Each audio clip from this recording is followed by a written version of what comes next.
We are here. We are live. We are here at the Spectrum Sanctorum, and we are here shedding light on another episode of The Last of Us. Episode 4, Please Hold My Hand. I'm Brandon Lou, joined by my buddy, the captain of the Captain Squadron, Joe Dove. How you feeling, buddy? I'm feeling good. I had a little fungal infection, but apparently I took care of it. It's all good, All righty. I hope you get some ointment for that.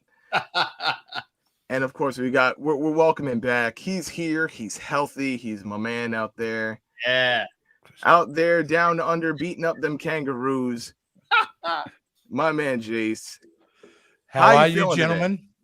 Yes, very good. Very good. A pleasure to be back. Missed last week because I have something called horrendous kidney stones, but you know. Oh, not a fungal thing. I'm a clean boy. I just have too much sugar. So yeah. But I'm back and I'm ready to go because this show is amazing. So I love having the opportunity to talk about it.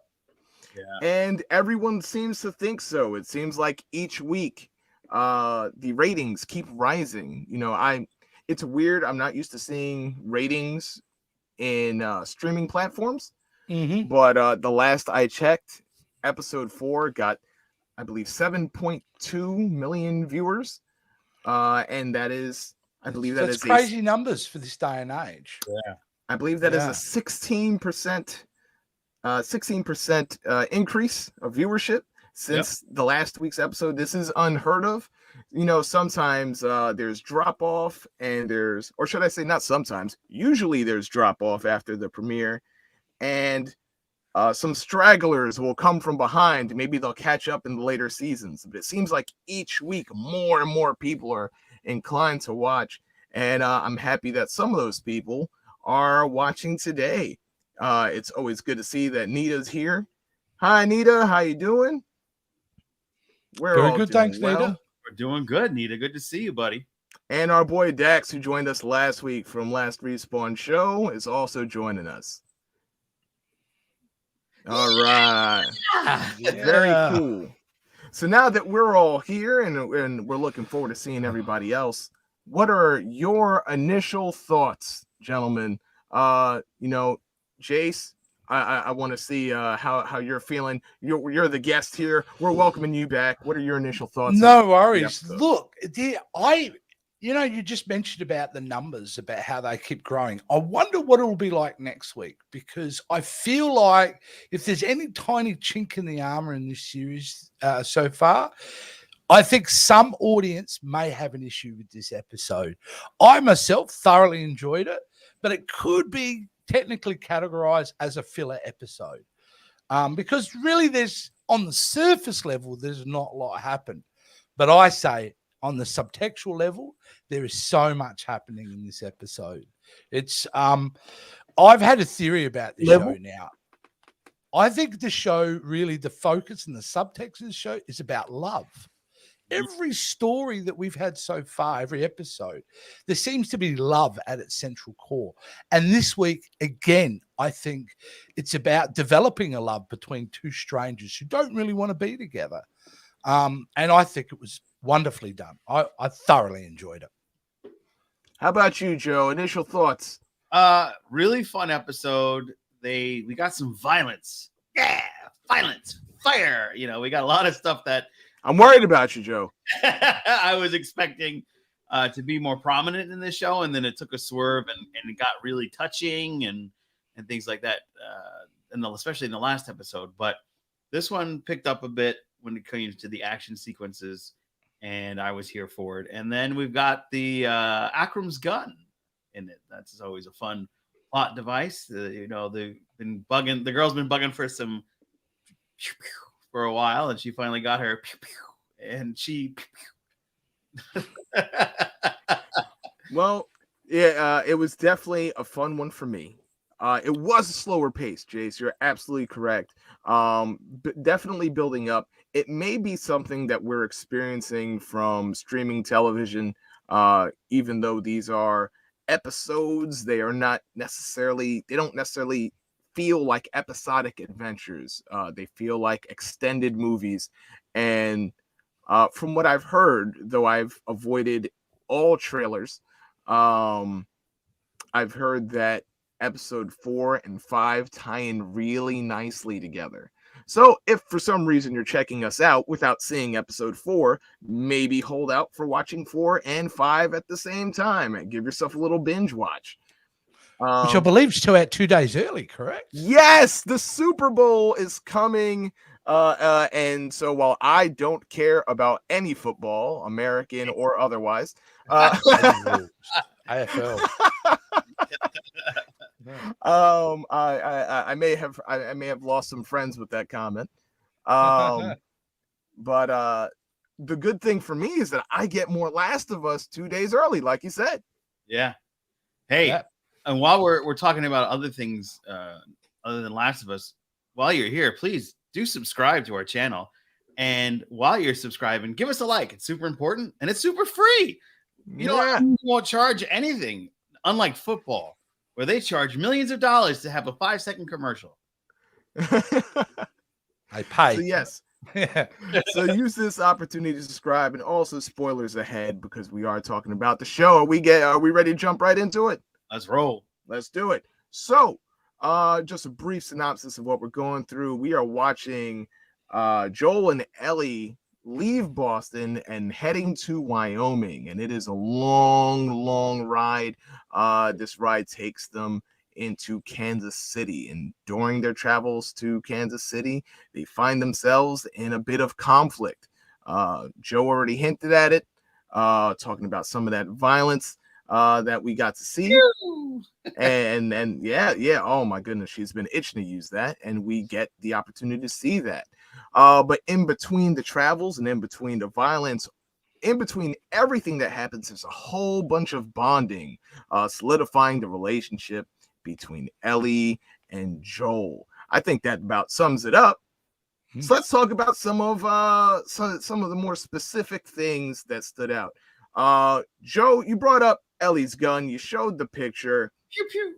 I believe last week I referred to her as a fight whore. We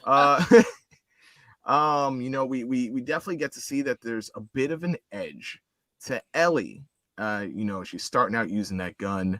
How did you guys feel about just the opening? It's opening with this close up and this gun right in front of us. It almost like she's looking at a mirror, so she's really looking at herself, but we're seeing it from almost the mirror's perspective. She's pointing it right at us. How did that make you feel as a viewer? Jace, why don't you start? Oh, look, essentially, you've got a girl here, part of its generation who've known nothing but the horrors that they live every day. What does that do to the psychology of a young person? Right. When everyone around you, when a gun is a common thing, like having a mobile phone for us today, a gun is common if you are going to survive in that environment. She would be attracted to that. And you know what? Violence could become addictive. What's to say Ellie being exposed to all this violence, it's starting to rub off a little bit.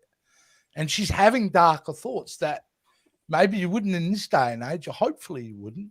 But in that environment, I thought it was very organic. That's exactly where Annie would be going. She is, her stealing the gun from the previous episode pretty well went, this is a kid who smart enough to know that she's going to have to sometimes take things into her own hands to survive. Very cool. Yeah. I liked the introduction of the gun. I thought that was handled properly. And, knowing how the episode ended, I knew that was going to kind of play out the way it was. It was slightly predictable, but it worked. And it was a lot of fun when she had that opportunity to kind of save the day. She was, there's a lot of parallels to The Mandalorian in the show. He's taking care of a young child. The young child has like a special power that needs to be protected, and he's protecting them, but he finds himself getting into trouble, and the powerful youngling is able to save him. And here we are again in the same setup. But, that was a staple in The Last of Us, which was before Mandalorian. So I just wanted to point that out. But it was a lot of fun, this episode. This gun was still hidden because the bond hasn't been formed yet, but there's a lot of bonding that's happening here. we see Ellie asking more about Tommy. And Joel's not really, he doesn't really want to go into these stories. He doesn't really want to open up. At some point, he even refers to Ellie as cargo. I don't think that's the same by the end of the episode, but here at the start, did you really believe, Joel at this moment? Did you believe that he was being sincere in referring to her as cargo? Or do you feel that those cracks in the foundation, were already forming and that maybe Joel had already begun to soften up at this point? I think Joel, absolutely. I think that was just his hard exterior. I think they've shown Joel to have a very soft core. I mean, he's basically his whole existence now about finding his brother then. So there's a softness to him. I just think those comments are a way to protect himself. How many horrors has that man seen? Yeah. Very true. I felt like he was opening up because he's starting to embrace the fact that she's he sees his daughter in her. Some small elements of it, but it's there nonetheless. And I think that's why he's opening up.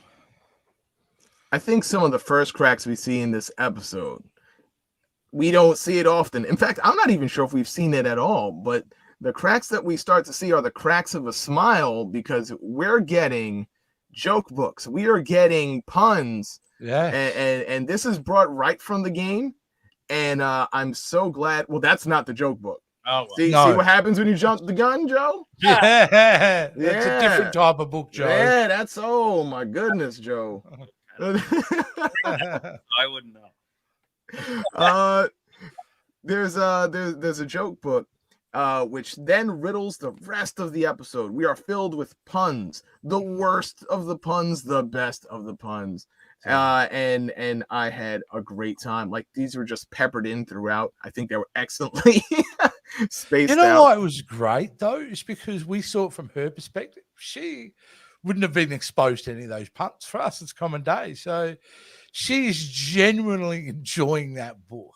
And I think I enjoy it because she's really into it, I remember I used to own a joke book like that when I was younger. We would have the book fairs, and they still, like, I work in a school when I'm not doing this. I'm in a school, and we have our library, and we have our book fairs. But the thing that I was always attracted to is more of the novelty gifts. So yes, I definitely had riddles and joke books and puns. So when she grabbed that, I like, it took me back to my youth, because that was the kind of thing that I'd find myself grabbing. Mm-hmm. Joe, do you have any jokes of your own? Yes. Do you want to share? Yes. All right, Here we go. All right. I love dad jokes, but I don't have kids, which makes me a faux pas. Okay. Well done. Wait. Well done. No. Oh. What are you rewinding? Well, all right. So I've got one for you too, then, Joe. All right. What did the grape say when it got crushed? I don't know what. Nothing. It just let out a little wine. There it is. Here we go. Here we go. That's the bumtis. Yeah. I refuse to partake in this shenanigans. I am inviting anyone who's watching right now to go ahead and leave your favorite puns into the episode. This is going to get messy. I'm throwing the invitation out there to our viewers to go ahead and leave some puns in our comment section. Oh man, but I needed to get that out. Pun below. But that said, let's get back on track. I'm just so glad we got to share our enjoyment of puns there. Yeah. But this was the cracks that we got. We got to spend a lot of time with Joel and Ellie together, just bonding before the action even began. They got to bond over jokes. They got to bond over coffee. It was really weird seeing. Not weird, but it was interesting seeing, as you mentioned, Jace, this young lady who is not familiar with the world before the apocalypse. learning about things like coffee, learning about, thinking some music by like Hank Williams, asking, is this music from your time? Yeah. And these moments were big moments. Is there, oh my goodness. Yep. Danny my boy from the last Three Spoon show, Dax. He did show the sexy book. Yes, Joe. But these moments, even the sexy book, these were bonding moments where Ellie's like, I'm just fucking with you. Yeah. What were moments that stood out to you? What were moments that you think brought these two together, Jace? Oh, look, I think you've mentioned some of them before. It's the fact that and what I love about her is that she is very much trying to make the best of her world. That's her existence. So she's a bit more able to adapt in her behavior. Like, she has a laugh. She's kind of asking questions like a normal kid would. And he's so battle scarred. He's so emotionally battle scarred. And to see those moments, which you mentioned, them chipping away at that and getting closer and closer and closer to that moment at the end when they're both lying down, which is an extraordinary moment. Do you want me to talk? Is it okay to talk about it? Yeah, go for it. Yeah, and with that moment with the puns, which have been played out, as you said, all episode, there's that stillness moment there. They're in that safe area, what can be considered a safe area in that city, and they're lying down, and it's just that moment where she does the pun, and he can't help himself. All that stoic anger, all that emotional defense mechanism that he has around him, she was able to actually chip it away in that moment. And I thought that was very powerful. And again, I'll hammer down on the fact the show is about love. And that's what you're seeing, this platonic love build. And it's really great. It's kind of really wonderful. So, yeah, they're connected. This is where, well, I said in the beginning, I think a lot of people think the show is filler. That could be, that's what you've got to look at and go, no, it isn't filler. This is critical moments in their journey that we're discovering. And it's done so well. So, yeah, I think you mentioned I personally can't think of any other moment that sticks out as being, wow, that's a connective moment. Well, let's start to jump towards one, because I definitely want your input. And same with you, Joe. You mentioned the city, the few safe spots in the city that they go into, but they're blocked from their route to Wyoming, and so they decide to cut through Kansas City. But there's no GPSs, there's no GPSs, there's no cell phones. No, we're going feel old like school. When I had that moment when he drove up and that truck's in that tunnel. Yeah. In my mind, I'm going, oh, this must be the point in the game when you finish the driving bit and now you're going to get back on your feet again. Yeah. That's what I thought they were going with it. Because I keep looking back and go, oh, yeah, okay, that's the driving sequence finished. Now they're going to go to this. But no, the fact that was that the mistake, do you think, guys? Was the mistake they should have got out of the car there? Because what happens next does not turn out well. I don't know if getting out of the car was the smart move. I don't know what the best move is. I would have, I get the feeling because when he looks under that truck and he sees that empty tunnel and nothing in there, I don't know how I took it. Was it him going, look, man, that's going to be too dangerous to go that way, I'm not giving up the vehicle? But I think that we're privileged enough to be viewers, and whether you're a gamer, whether you're a fan of horror, we know. There was even a glimpse inside of a window where we saw like a charred skeleton. And so I think we all knew that there's a potential ambush here. And maybe he should have used that safe moment. He saw that there was no danger. Maybe he should have used that safe moment to get out and walk. Yeah. But it was so hard to find a car and to get a battery in the first place. Yeah. So even though getting out of the car may have been the safest or smartest move, it's such a big sacrifice. And we still don't know if Tommy's alive. And he's rushing to get, he's rushing to get to his brother. And I don't think he's thinking with his clearest mind. He's thinking of, we got to go and we got to go fast. Yeah. Yeah. Oh, Absolutely. And it's just, it's also, it was a great scene because it also shows you with just one couple of moments of lack of concentration, you find yourself lost and then literally caught in that trap. yeah.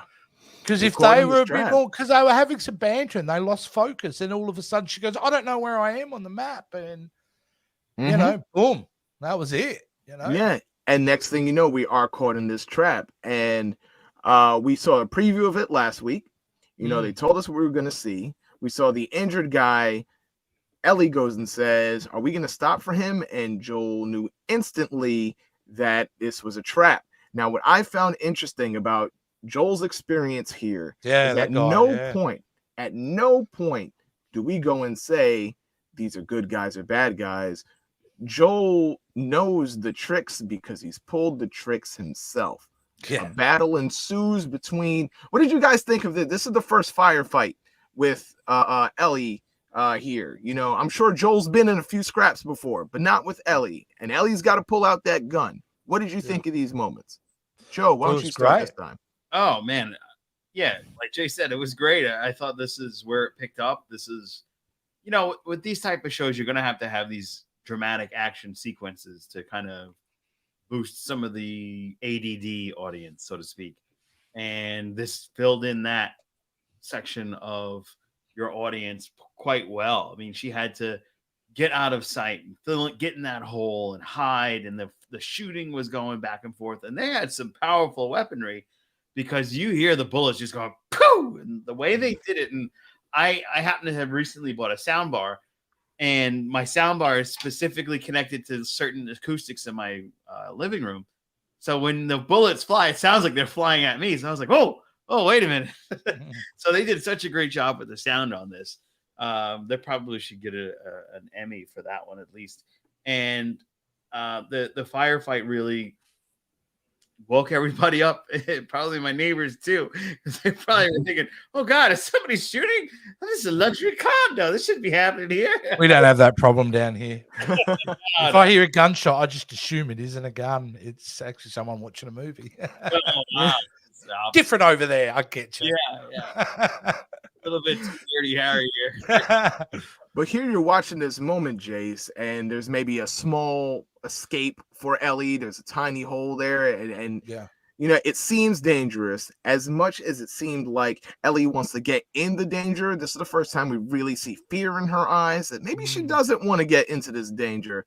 And it's what was your feeling like moment per moment? Like this was all happening very fast, even for the viewer. How did you feel? Yeah, definitely in real time that's happening. And I think the choice of camera position was really important in that scene too, because we're cutting from seeing Joel picking one of the guys off to cutting to her view with her back up against the wall, her hearing all those gunshots that Joe mentioned, but we're with her. We actually don't know what's kind of going on in that moment. I think the only weak point with it is I think it was fairly clear the moment he said, go over there. I think we kind of knew there was a good chance she would come back and assist in some way. I didn't feel that was a shock. I think, you know, the gun thing earlier in the episode was leading up to the fact that she was going to use the gun. Right. But well executed scene, absolutely. And to make it even more horrifying is that young man's reaction who got shot. Like begging, we could be friends, we could be friends, and oh yeah, begging for his life, and then Joel doing what Joel has to do in that scenario. As much as it's horrific and it's immoral and it's wrong, it's a different world, man. He has to do what he has to do to protect himself and Ellie. It's tough, and you have these moments where he's looking at her, and these two they're forming this bond, but the trust isn't there yet. He looks her right in the eyes and says, you're gonna be okay. Like he affirms that you're going to make it, you're gonna be safe. And she, like, once it's clear in her head, once she believes that she can trust him, you know, because she was a test kind of lady. She was not necessarily team Joel, but all she has is Joel. Yeah. And she says okay, and she goes for that hole, she gets there safe, she saves Joel in return. And it comes at someone's life, and she didn't necessarily take Brian's life. No. You know, that is the gentleman, the last gentleman that we saw die. Mm. But she's responsible for it. I think that's an excellent point, actually, because I don't think her intent was to kill that young man. Her intent is to save Joel. Right. It's a different perspective. She isn't going to go, I'm going to kill him. It's like, I need to save Joel. Absolutely. There are- And hold on, Joe. What's it called? I just want. Yeah, it's something where this moment happens, and she's never. Well, she has killed before, but this isn't the movies. Not that she has movies, but one shot may not be the death of somebody. Yeah. Huh. And she may not be experienced enough to know that, and so she goes and she shoots, and it doesn't necessarily kill, but now she's got to listen to the pleading and the begging, and these two have to talk about it. Go ahead, Joe. Read that if you could. He knew there are dangerous people out there, and you could see that when he tells her needed to be concerned with the people, not the infected, because they would do more than just rob them. Absolutely. Robe that was them. from earlier. Yeah, to put a nice robe, a nice riding gown for them. No, What she meant. excellent. But you know what does bring up the fact that this show and the big white elephant is forget the infected. Like the most dangerous opponent you've got is your fellow human being. Yep. They are portrayed in this show far more dangerous than the actual infected. Yeah, Yes. it's At this point. Walking Dead with the governor and Alpha and all those. It's the people that fuck up everything. It's something where they're dangerous, but we're also seeing that there's a lot of gray area here. I think we see our biggest gray area with our newest character and the person that I want to share the character spotlight on, and that is Kathleen. My God. MVP of this episode. Yeah.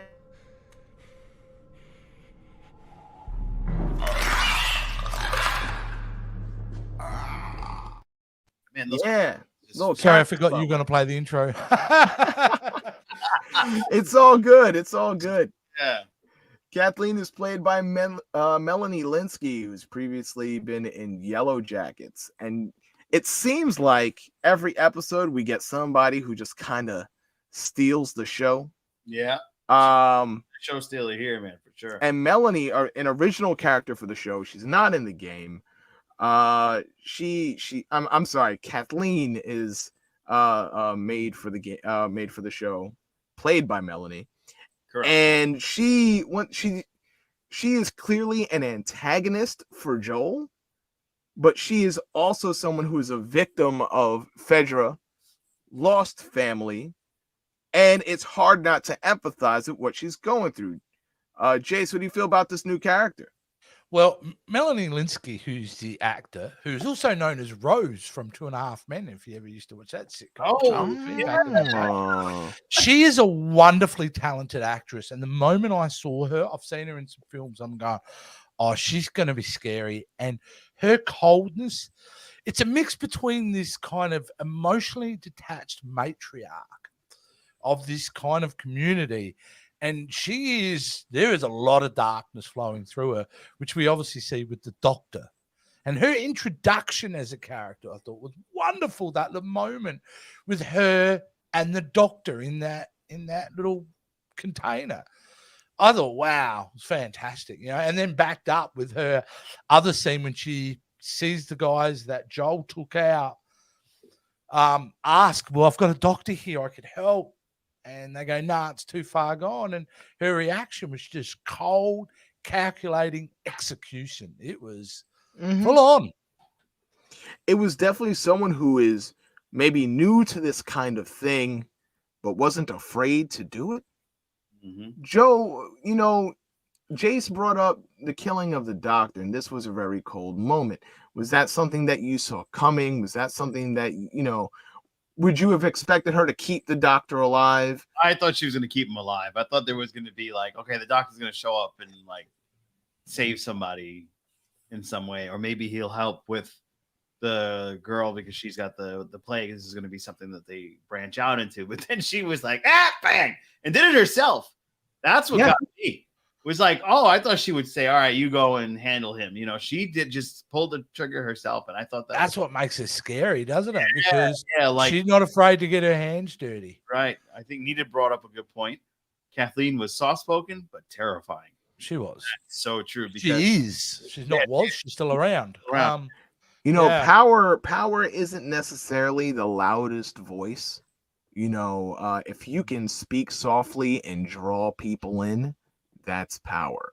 Mhm. And I think Kathleen is exactly that. She is someone who she didn't have to yell. You know, we knew how angry she was. We know how desperate she is. She's looking for this character, Henry. But at no point is she ever really screaming. You know, she already has the power, you know, and I don't know how she got it, how she won the people over, but you could see that she has this cult of personality. She's rallying people behind her. She can move armies. She's a matriarch. Yeah. For sure. It is. Yeah. It's. I don't know. Did you see her as a villain, Joe? Oh yeah, she's one of the best villains. You know why I say she's one of the best villains? Because she thinks she's doing the right thing, and those are the most dangerous people. Because the old saying is, the road to hell is paved with good intentions, and that's going to be in the forefront here because she is going to be a troublemaker. She's building a highway to hell for sure. Well, I'm glad you said that, Joe, because Jace, wouldn't you say that Joel has kind of admitted to doing some of the same stuff? Like, I mean, I think that's implied very heavily with him, you know, talking about his past. You know, there's that little conversation he has in the car about Tommy and how they were a group together and, you know, that thing. I think that pretty well indicates that. And I could assume, and I'm going to make an assumption here, that after Joel's daughter died, he went down a very dark path. Yeah. Very dark.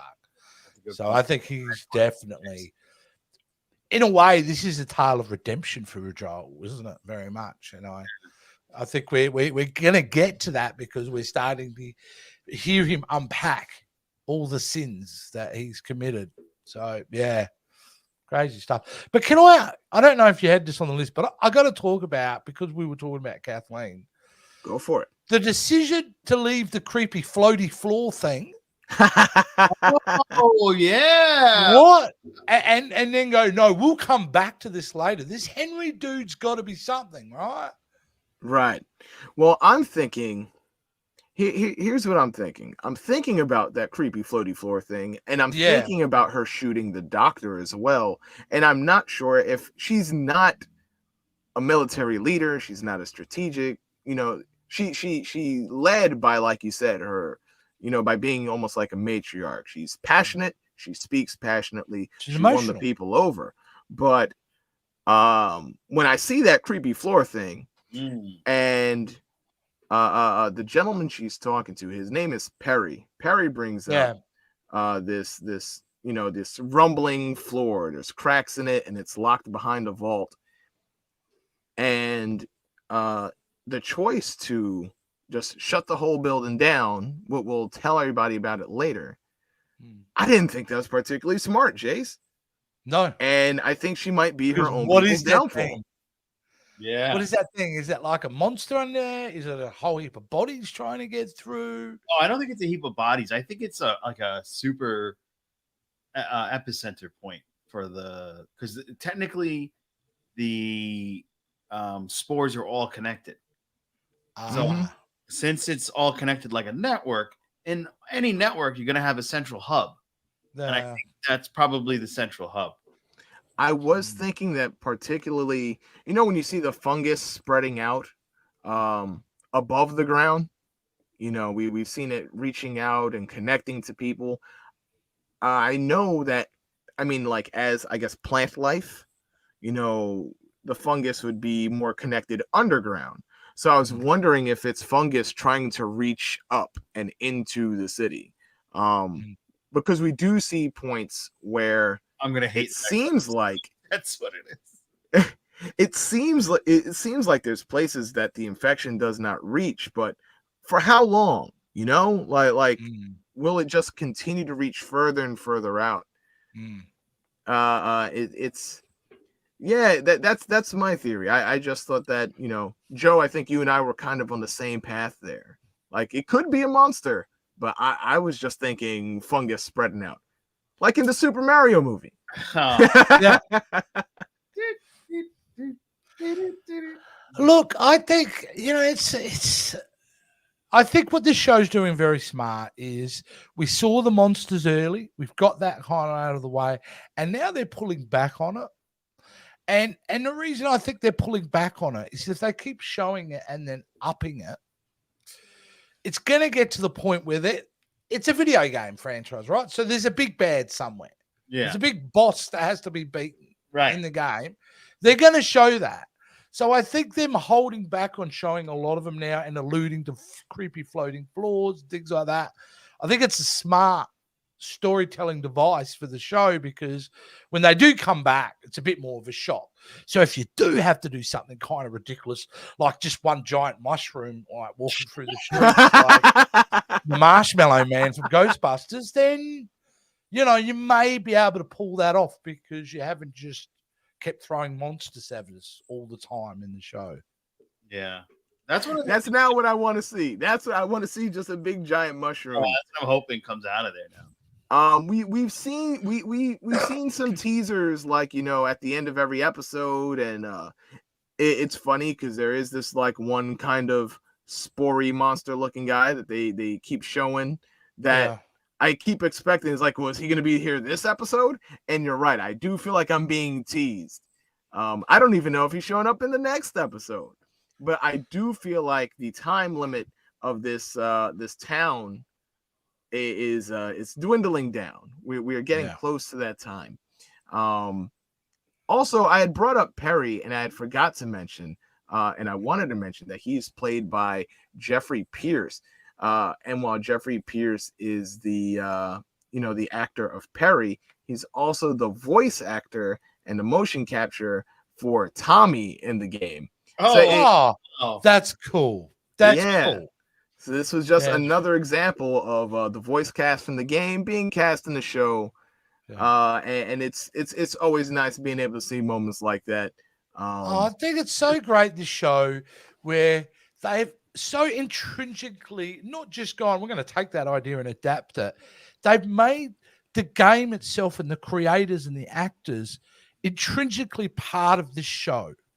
It's just, I think in the past, I think this is it. This is the turning point. If you're going to make video game content, you've got to have the people who are part of it to do it, because we'll all be on board. Yeah. Knowing that and hearing that was wonderful.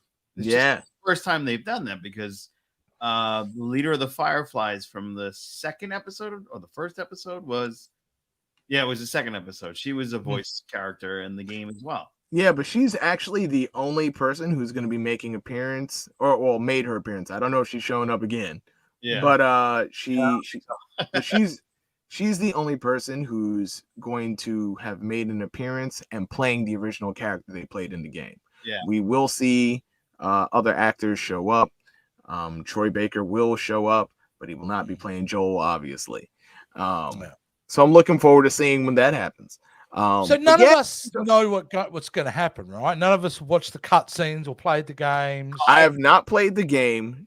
Joe's played the game, but he did not finish the game. He did not win. Right. I don't know the ending. You don't know the ending. I'm at that point in my life where I start playing games and I get to a certain level and I can't beat it. And instead of looking it up and trying to cheat, I said, let me take a break. Let me start Ghostbusters. I'm going to be able to be a ghost and play the Ghostbusters game, and then I'll come back to it. And then you never came back to the game. Never came back to it. Fantasy 15. I still haven't beaten BioShock Infinite. I have a lot of games I need to go back and beat. BioShock Infinite's 10 years old. You have to let that one go. Yeah.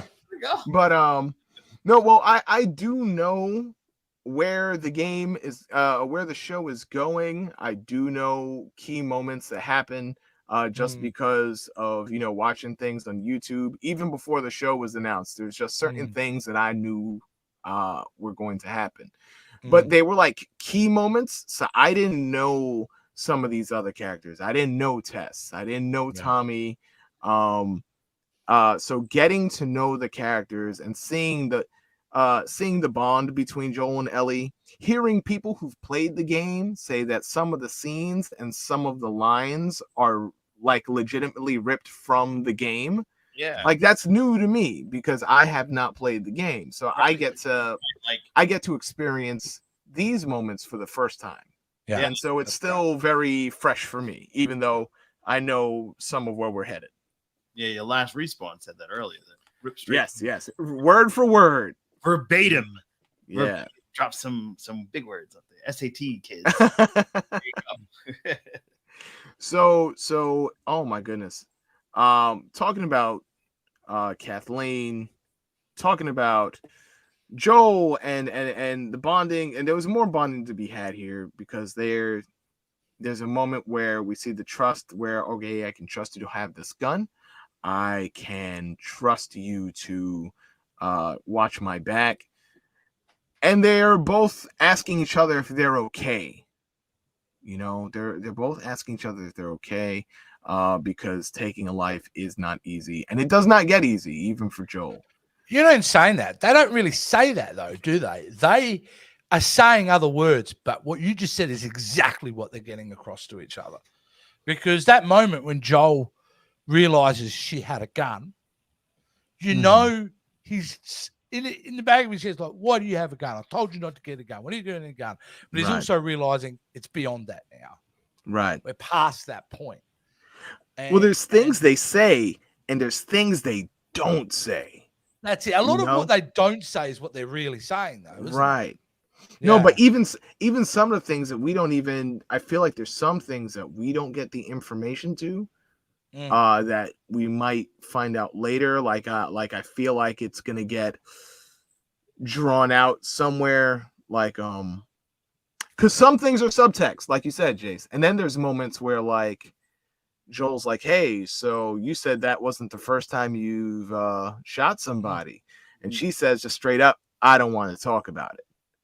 And Joel had a similar moment, you know, when Ellie's asking, "Hey, have you ever killed any innocent people?" He's like, "I don't want to talk about it."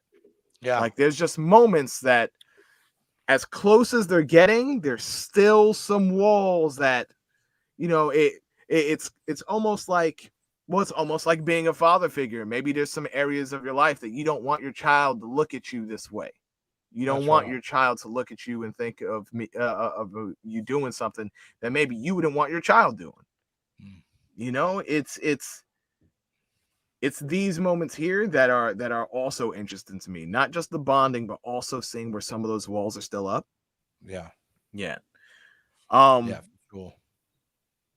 But Jace, you brought up, you know, at the start, this moment where cracking a smile right at the end in the safe spot. You know, and I obviously have missed the last little bit, the cliffhanger moment. Yeah, because it turns out it's not such a safe spot. No. There's some. It looks like. Correct me if I'm wrong. Did it look like there was two gentlemen there, right, or was it just one? It was two. I can confirm that it was Henry and Henry's little brother Sam. Yes, I believe I have a picture of Sam. Yeah. There's the little brother. That's Henry's little brother. Yeah. No. And I wanted to make sure because war paint too. Interesting. I noticed that. That was. And they're both young. This is the little brother Sam, but Henry was young too. Like that was the shocker because I don't know about you guys, but I just assume Henry's just like this middle-aged guy. Oh, so same. Yeah, I don't know if that's. I don't know if that's just like the game. I don't know if that was adapted for the game, but having two children, yeah, that was probably the most shocking moment for me personally. Like, and it makes the dynamic of Kathleen and her hunt for these two kids, like, makes it even more insidious of a matriarch, isn't it? Yeah. There's all this about hunting a couple of kids down. What the hell is going on? Well, I mean, she's kind of like the anti-Joel at this point. Because while Joel is looking for his brother, we know Kathleen's brother is already dead. Yeah. Well, Kathleen is making these dark choices. We know Joel has already made these dark choices, possibly, Yeah. and now he's on the verge of redemption. Yeah. Joel is protecting this kid, and Kathleen is hunting children. It's very weird dynamic, and these two haven't even met yet. Mate, forget the monsters. It's the people you got to worry about in that world. Yeah. I mean, do you think? Do you think Joel is trapped in a circumstance that he doesn't want to be in, or do you think he will find himself enlisting almost in a cause? Like, I'm trying to figure out where exactly Joel fits in this. I think really at the moment he's in a transition period, isn't he? I think that's what we're building towards, the fact that Tess being taken away from him. He does feel like burdened with Ellie, but I think he's such a task-driven person. He's holding on to that task as, like, he's got two agendas: deliver Ellie, find his brother. And I just think that's where it is. Who he becomes from that, I think it'll be interesting to see. But yeah, it's weird just because holding on. I'm thinking of it almost from a game perspective, even though I haven't played the game. I feel like, okay, this thing going on between Henry and Kathleen is almost like a side quest to me. Yeah. And sometimes in these games, you have the main game, and you have where you can't deviate from because it is a main mission. And then you have your side quest. And I'm wondering, hey, Joel, like, I see that you found yourself in this situation. Are you going to help one of these people out, or are you just going to escape?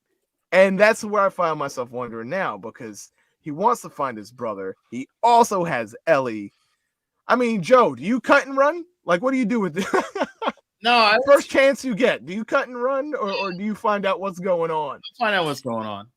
The only time I would cut and run is if the floor started to breathe like that. I'm like, oh,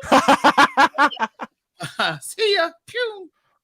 You know, that's where I cut and run for sure. Because it's just, I'm low key and getting out of there big time. I'm just man. not hanging around. I don't give a shit what's going on there, to be honest with you. I just want to survive another day. Like, being inquisitive is something of the past for me at that point. It's pure survival. Like, that's where I'm at. Like, personally, like, hey, look, if I've got the choice, I'd like to leave, please. I do. Get the fuck out of there. That said, that is where the episode ended, and we have another episode in just a couple days, guys. This is a gift to me. Are you excited for the next episode? Are you gonna watch this episode again and just watch them back to back? That sounds like a big commitment. I don't know. Well, what I noticed about this episode is actually the shortest episode of the season thus far. It was only 45 minutes. So I would assume I have enough time to do both, because, you know, it's a weekend, so there's no Captain's Quadrant, which is on Spectrum Sanctorum. So be sure to subscribe so you can see all that wonderful stuff that our boy down below has made for all of us. So, yeah. Very good. Good plug there, Joe. Awesome plug. I'm excited for it. Are there confrontations that you're looking forward to seeing? I haven't watched any of the trailers for the next episode yet, so I'm just either. So hey, I don't know. I mean, the only thing I could say is what I'm interested in is Kathleen, getting to know what's going on there and the resolution there. And I think it goes without saying, what the hell is that creepy floor thing? Yep. Like, that's the number one question I got. I need to know what that creepy floor thing is. We are taking wagers on what is the creepy floor thing on the bottom. Let us know what you think is lurking beneath the surface as we continue to shed light on future episodes of The Last of Us. I'm Brandon Lou. That's Joe Dove. This is VHS Chase. All my buddies here from the Spectrum Sanctorum. And that is it for us. Comment below on your creepy thing idea. Yeah. What really is helps under us that out. Floor? What's there? All right. Yeah. And with that said, we are turning the lights out.